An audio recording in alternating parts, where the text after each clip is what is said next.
semana algo particular en nuestra ciudad, con varios cambios. Estuvimos con varias entrevistas durante la semana hablando un poco de este retroceso de fase 3, de lo que genera, y encontramos algunas palabras, por ejemplo, miedo e incertidumbre, de lo que puede llegar a ser a futuro, de lo que puede pasar, esta situación que no sabemos cómo avanzar.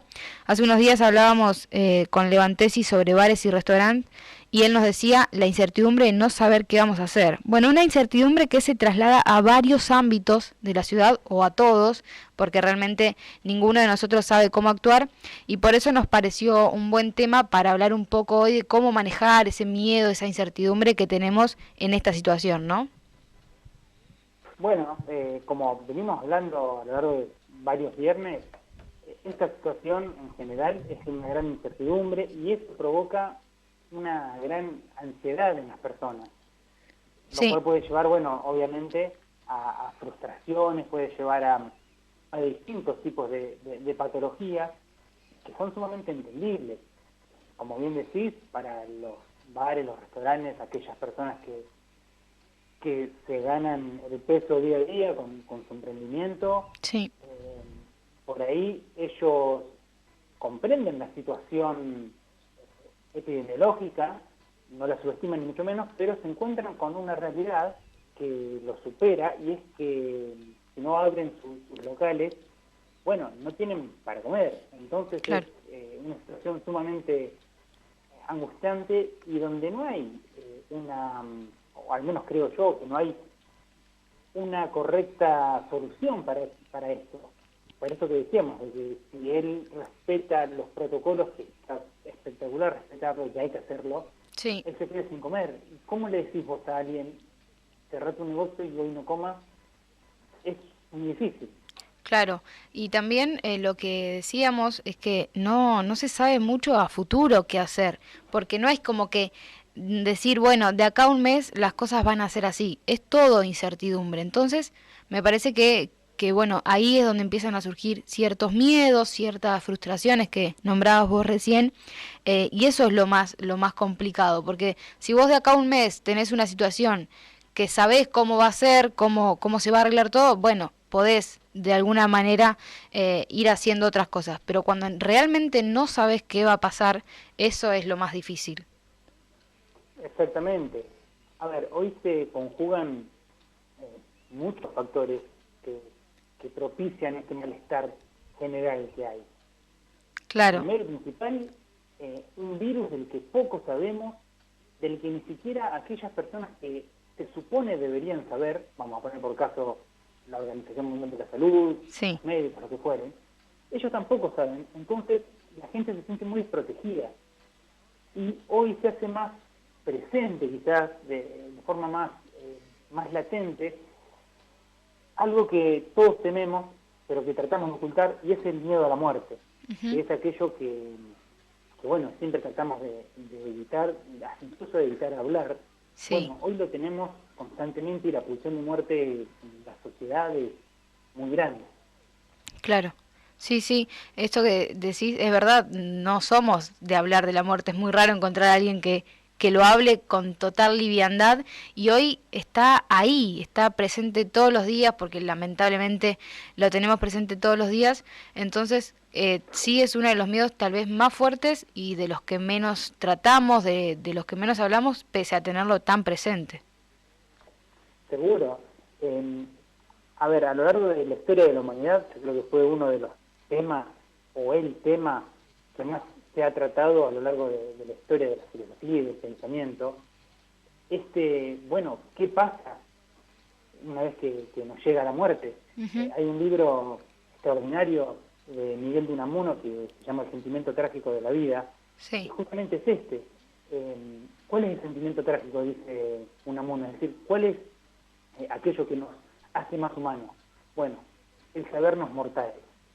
Eh, y eso es lo que determina gran parte de nuestra vida, incluso nuestro accionar está determinado por esa frase que, bueno, yo creo que es una, una concurrente a lo largo de la historia del pensamiento humano. ujú, sí. La tengo acá, Dai, mandando mensajitos que está escuchando justamente la columna y dice qué podemos hacer o de qué manera tratar de estar más positivos en esta situación donde hay tanta negatividad. Bueno, ¿qué podemos hacer para estar más positivos? Pensar en las cosas buenas que tiene la vida. A ver, es cierto que es inevitable la muerte, que hoy en día está más presente que nunca, pero uno justamente es un mecanismo de defensa, el no pensar en eso constantemente, porque si no todos estaríamos deprimidos si uno está pensando constantemente en que Ujú. va a morir. Bueno, eh, uno quizás podría utilizar esa sensación de cierto malestar y transformarla en algo positivo. Eh, por ejemplo, se me ocurre transformar esta sensación en arte, que eso se ha hecho mucho a lo largo de la historia. Sí. Me permito otra vez citar otro libro, Ujú.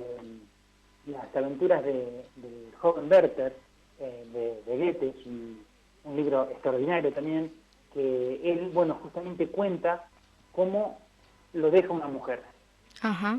para desdramatizar un poco, ¿no? Sí. Él cuenta cómo lo deja una mujer, y él hizo un libro extraordinario que cuenta eso. Entonces, bueno, quizás a Goethe en su momento lo dejó efectivamente una mujer, pero él con ese dolor, con esa sensación de malestar, transformó en belleza y en un libro extraordinario este sentimiento. Lo mismo hizo Unamuno con el libro El sentimiento trágico. Bueno, entonces quizás podemos utilizar esto que nos está pasando y transformarlo en algo que nos dé placer de otra manera, sublimarlo, diría Freud. Claro, sí, sí. Dai sigue preguntando y dice, decirle si por ahí leer, si mirar series, hacer deporte, ayuda como ejemplo a todo esto que vos estás diciendo, para distraernos, para poner la cabeza en otro lado. Sí, por supuesto que eso sirve, poder distraerse con las cosas cotidianas, con las cosas lindas que nos pasan, con poder, si convivir con tu pareja, bueno, tener una charla con tu pareja, hablar, hoy tenemos tanta tecnología a nuestra disposición, bueno, utilizarla de una forma positiva, poder charlar con aquellos que nos hacen bien, despejarnos, abstraernos un poco haciendo lo que nos gusta, que es, no sé, tocar la guitarra, leer, mirar una serie, ser menos exigentes. Yo creo que en esta cuarentena, donde se nos exige tanto, bueno, nosotros con nosotros mismos deberíamos tratar de ser un poco menos exigentes con nosotros mismos y con los otros, Sí, ser menos exigentes y tratar de disfrutar un poco más. claro, está bien. Te iba a consultar otra cuestión que, retomando un poco lo primero que hablábamos de la frustración o de lo difícil de esta situación, cómo también puede afectar a niños y niñas que por ahí están teniendo clases, lo hacen a través de Zoom. Yo tengo dos sobrinitos, uno de ellos tiene clases por Zoom y le es muy incómodo, se pone muy mal, le cuesta mucho poder disfrutar de al menos ver a sus compañeritos a través de la cámara. ¿Cómo los puede afectar también a ellos? Bueno, obviamente que eso les va a afectar muchísimo. De hecho, hace poco estuve charlando con una amiga que es docente sobre toda esta temática Sí, y, a ver, primero que nada, habría que aclarar que yo no soy pedagogo ni mucho menos, así que mi mirada no va a ir por ese lado, sino por el lado del psicoanálisis, que sí, siempre estuvo quizás más interesado en el proceso de aprendizaje que en la educación, es decir, en cómo las personas aprenden que en la educación formal. claro. Eh, pero yo creo que surgen dos puntos muy importantes posibles para analizar en tanto a la educación, y son, en primer lugar, lo relacionado a la adquisición del conocimiento por parte de los chicos y las chicas, Ujú.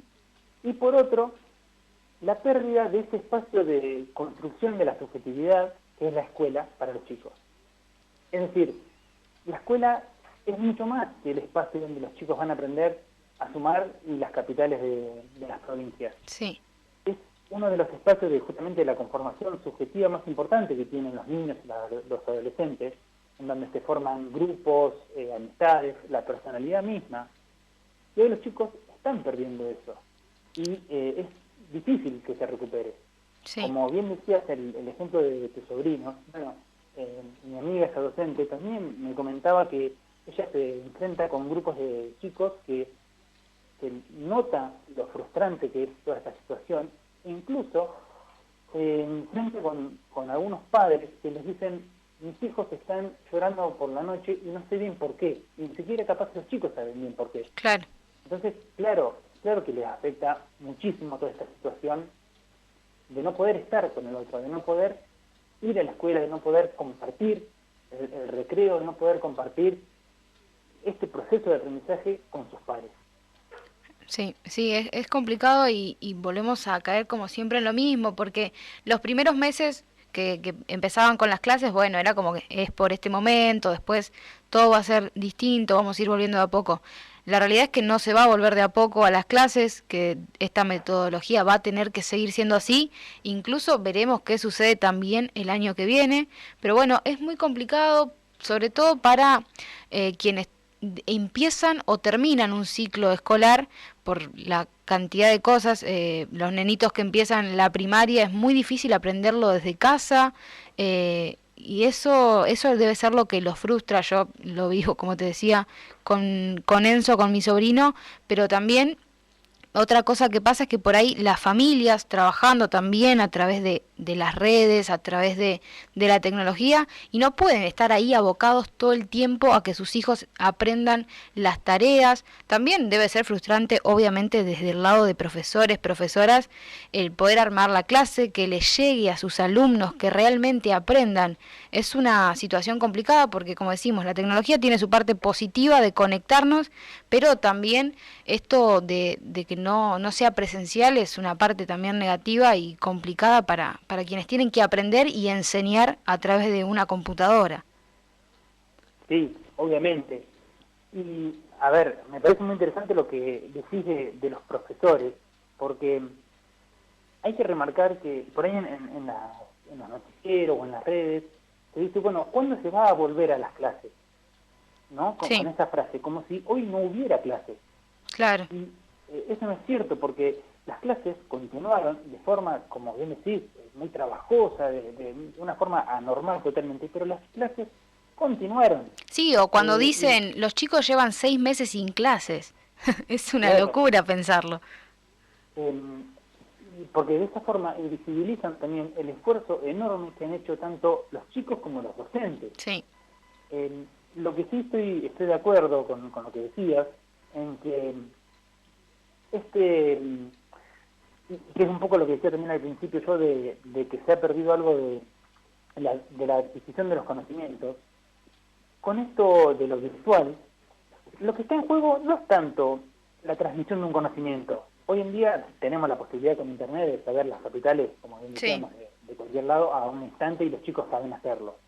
¿Qué es lo que se perdió entonces? A mi entender, lo que se perdió, lo principal, es el vínculo educativo, y que es lo central para que se produzca un sí, aprendizaje. Es decir, este lazo que se genera entre el profesor y el alumno, donde el profesor intenta transmitir no solo un conocimiento, sino una forma de pensar, una forma de poder comprender el mundo y hacer que el chico cambie su forma de pensar. sí, Eso es lo que se está perdiendo, creo. No tanto que un profesor le explique cuáles son las capitales. Y de hecho, no sé si te ha pasado, Ori, sí, en la facultad, a lo mejor has tenido profesores que sean muy, muy buenos en su área. Vamos a poner un profesional en neurocientífico, en biología, lo que fuere, sí, pero que no tenga buena capacidad pedagógica y al chico no le llegue.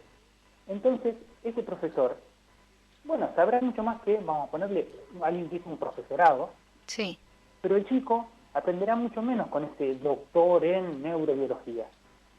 Porque claro. justamente lo que se pierde es este vínculo educativo, y eso yo creo que es lo que hoy está más amenazado por toda esta situación. Sí, Sí, el vínculo o los vínculos en general que se han ido perdiendo con esta pandemia, con la distancia que hay que tener, creo que es lo más importante. Así que sí, comparto esa visión con vos. Y no sé si te queda algo más para decirnos o si ya así vamos terminando. Bueno, a ver, yo no tengo una postura tomada con respecto a, que también lo hablábamos ayer con mi amiga, si se debe o no volver a clases presenciales. La verdad no lo sé, no tengo la capacidad para pensar eso, la verdad tengo grandes contradicciones, Ujú. pero lo que a lo mejor volvería a repetir es que tratemos de con el otro ser un poco más permisivos, tratemos de tener una mejor comunicación, ya que hablamos de los chicos en la escuela, bueno, entre los padres y los hijos, tratemos de que se propicie una mejor comunicación entre ellos, a los padres aconsejarles que cuando el chico quiera hablar y cuando él mismo les dé el espacio, aprovechen, pueden hablar, pueden intercambiar ideas y que tratemos de sobrellevar de la mejor manera que podamos esto que nos está ocurriendo.